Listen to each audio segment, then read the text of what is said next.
Et on retrouve Joël. Bonjour Joël. Bonjour, Bienvenue Joël, vous nous appelez d'où? je vous appelle de la région parisienne. D'accord, et votre femme a été infidèle, donc Oui. Bon. racontez-nous. En fait, c'était il y a pas mal de temps de ça. J'ai mal pris. Moi, elle a avoué sans l'avouer, puis je l'ai découvert, et puis après elle me l'a avoué. Donc c'était un peu difficile. Elle m'a vraiment tout dit, quoi. Vraiment, ce qu'il faisait avec lui, elle a été crue avec moi, elle a tout dit. Et j'étais un petit peu, comment on peut dire ça? Sous-boulé, j'étais un peu perdu, quoi. Voilà, chamboulé, voilà. Merci beaucoup. Et puis, d'ailleurs, je voulais vous dire bonjour et bonjour à Alexandre. Donc, voilà. Bonjour Joël. Voilà.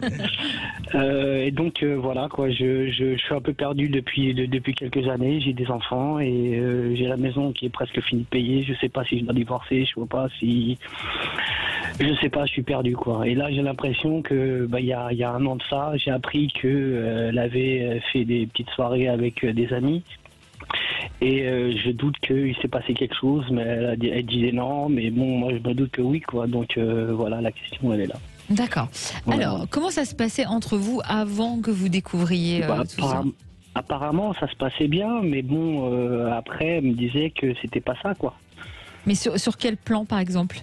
Sur le plan de celle qui ramenait de l'argent, celle qui décidait tout. Moi, j'étais en restauration, donc j'étais pas souvent à la maison. Mhm. Et donc, c'était un petit peu délicat. Et je faisais confiance, et là, la confiance est partie, quoi. Donc, Et voilà. comment vous l'avez découvert alors au final? Parce que vous dites, elle me l'a un peu avoué, puis je l'ai découvert, puis elle me l'a avoué. En fait, elle sortait et toujours les mêmes personnes. Et moi, voilà. La dernière fois où vous parliez d'addiction comment dire, les femmes, elles ont quelque chose. Moi, je sais pas. Intuition féminine. Voilà.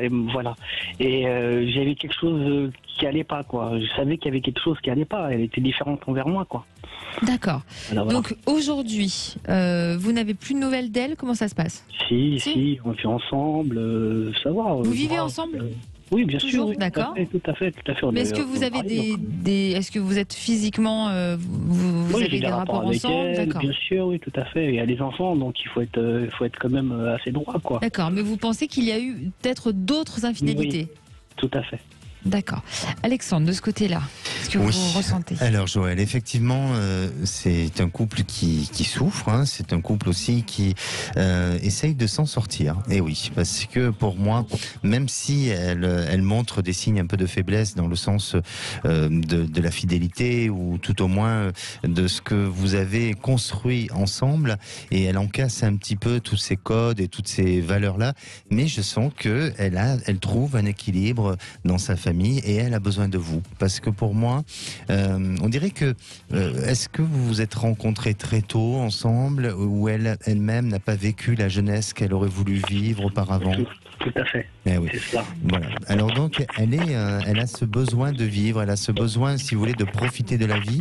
Alors ce besoin-là ne veut pas dire pour autant qu'elle doit être infidèle, ou qu'elle doit, je dirais, vous écarter de sa vie, mais pour moi, c'est que passager. C'est que passager parce qu'elle a quand même un attachement à son histoire. C'est-à-dire, quand je parle de son histoire, c'est vous. Elle a un attachement à la famille, et à la fois, elle souhaiterait que vous l'autorisez d'être un peu, pas marginalisé, mais de ne plus être dans ce côté conventionnel de la famille dans laquelle vous étiez auparavant. Elle vous en parle de ça, Joël? Elle vous demande ça? Non. Non.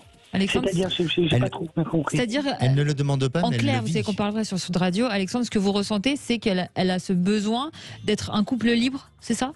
Pas De vraiment. pouvoir vivre pas autre vraiment. chose, non? Non, non conventionnel dans le sens, et c'est ce qu'elle vit aujourd'hui, Joël. C'est-à-dire que elle est avec ses amis, elle a envie de faire un peu la fête, elle a envie de s'amuser, elle a envie de, si vous voulez, de sortir du cadre du foyer, voilà. du métro Même boulot dodo, comme on dit. Voilà, même D'accord. dans la tenue vestimentaire. Je pense que c'est quelqu'un qui a envie de changer sa tenue, son look, vous voyez, être dans un mode de séduction. Ça vous fait réagir, Joël? C'est drôle parce que des fois, elle perd des trucs un peu trop transparents. Moi, je lui dis, putain, mais c'est quoi ça? Elle fait, ouais, ça ne plaît pas, ça me plaît à moi et tout, c'est mon look et tout. Et moi, ça me. Voilà. Et avant, elle n'était pas comme ça? Si, mais avant, peut-être j'acceptais plus, quoi. Maintenant, après l'infidélité, j'ai un peu plus, voilà, quoi. Ça se comprend. Oui, J'ai pas envie que les hommes ils le regardent comme des pervers, quoi. Vous voyez ce que je veux dire? Bien sûr. Je comprends, mais peut-être qu'elle connaît aussi les limites. Vous voyez ce que je veux dire? Donc après, je pense que elle court derrière sa jeunesse, votre épouse. Oui.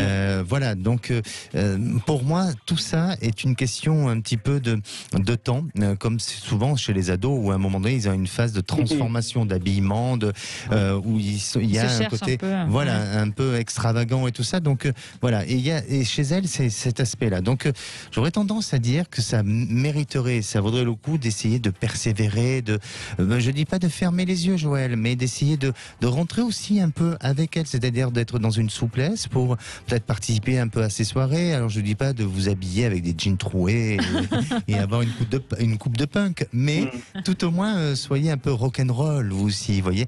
Et vous verrez que ça va lui faire plaisir et ensemble vous allez créer une complicité et ça permettra de dépasser les obstacles, les difficultés dans lesquelles vous êtes aujourd'hui. Parce que honnêtement et sincèrement, et Trina vous l'a demandé, il n'y a pas d'arrêt physique, vous avez toujours une intimité, vous avez ensemble une vie de famille. Donc oui, effectivement, vous traversez une période difficile. Alors je sais que vous avez cette inquiétude à savoir si elle vous a trompé ou pas. Vous avez cette intuition-là, mais le problème n'est pas là aujourd'hui, même si je sais que ça peut être un problème. Pour moi, le problème c'est est-ce qu'on a cette capacité de pouvoir dépasser les obstacles, et moi je vous dis oui. Vous êtes confiant quand même. Oui. Et au niveau de la question, c'était si elle m'a trompé une fois ou plusieurs fois, vous voyez quelque chose ou vous pas? revenez dessus, hein. Oui. Oui. Alors je sens vraiment, Joël, qu'elle est dans la séduction. Je sens qu'elle est dans la séduction et je sens qu'il y a eu peut-être un petit dérapage, mais vraiment un dérapage une fois, mais ça n'a pas été vraiment une relation. Vous voyez ce que je veux dire? Donc, pas vraiment pas quelque chose de suivi. Voilà, exactement. Après, oui, il y a un rapport de séduction. Il y a eu un petit dérapage, peut-être. Est-ce que c'est un bisou? Je ne sais pas. De toute façon, c'est pas à moi de dire. Oui, mais sûr. voilà. Mais je sens pas que. Pas de sentiment en tout cas. Non. Merci Joël pour votre témoignage. Merci beaucoup pour votre confiance. À bientôt Joël. Merci, au revoir.